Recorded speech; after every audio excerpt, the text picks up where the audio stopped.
really, at that moment, I wasn't expecting the diagnosis of cancer. I was used to my periods being sporadic, and I thought it was maybe related to cysts. But when I arrived to the doctor's office, the doctor, first question he asked me is, do you mind if we do a cancer test? And I thought, that's odd. I have a bad feeling.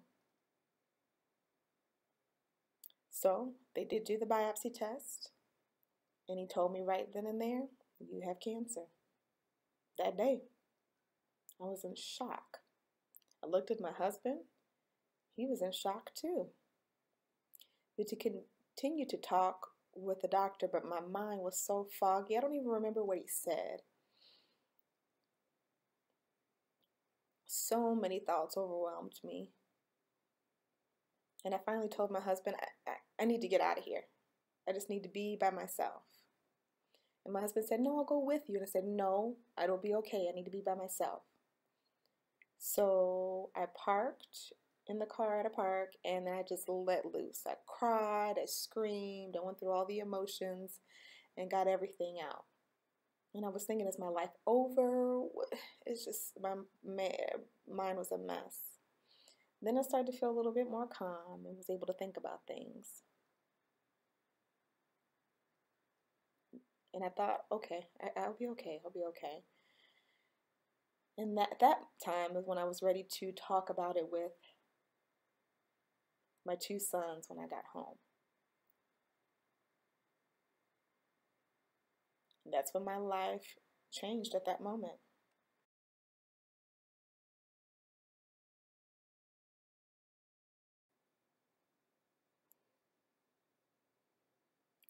So at that time, there were a lot of resources for women who had breast cancer, but they didn't have interpreters. I would ask for an interpreter, but they couldn't provide an interpreter because they were nonprofit organizations and they couldn't afford to pay an interpreter.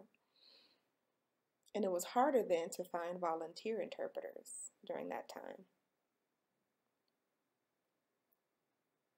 So I could have had a better understanding of what was going to happen if I had interpreters. I could have used those resources. I didn't know about many of the resources until much later.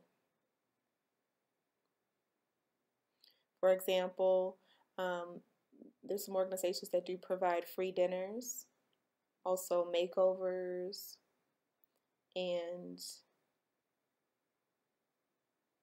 counselors are provided for free.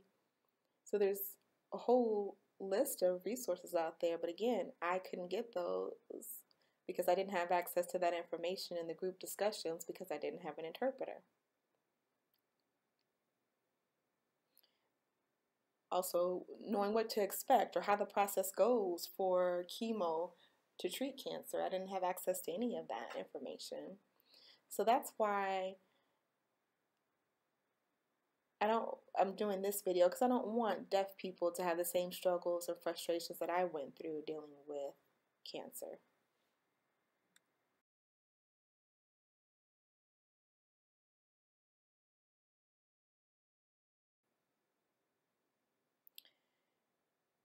From the beginning, again, I didn't have access to information, not a lot of information, but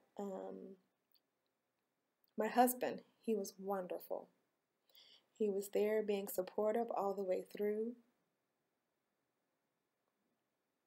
He helped with all of my emotions. He was just there. When I was going through therapy, he would give me kisses and hugs and support me, that kind of thing. And my parents also were there. They were very helpful.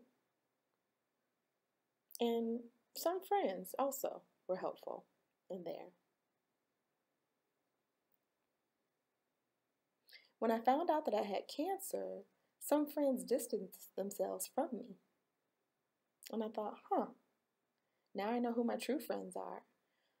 But then I thought about it later and I realized those folks aren't educated about how to deal with this situation. They don't have the knowledge to know how to approach people who have cancer.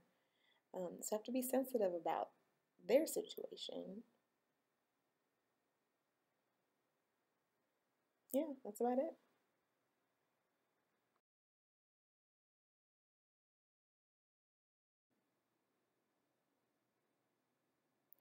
So, like I recently discussed, the struggles that I went through, we didn't have clear support or contacts when I was going through my battle with cancer.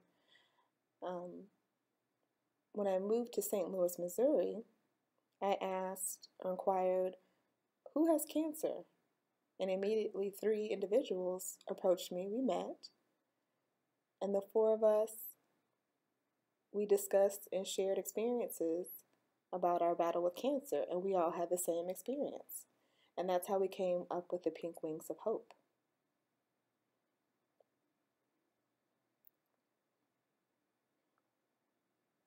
So we do provide one-on-one sessions via video phone, or we can even visit their home in person, or we can even visit them in the hospital.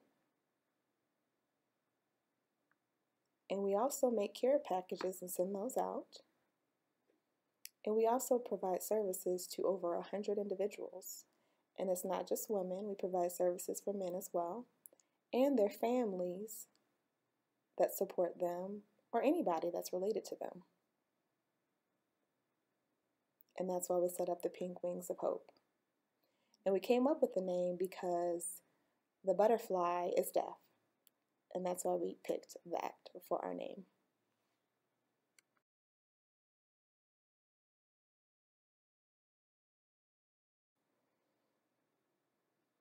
Well, number one, there are many people out there who have cancer and they are survivors. Number two,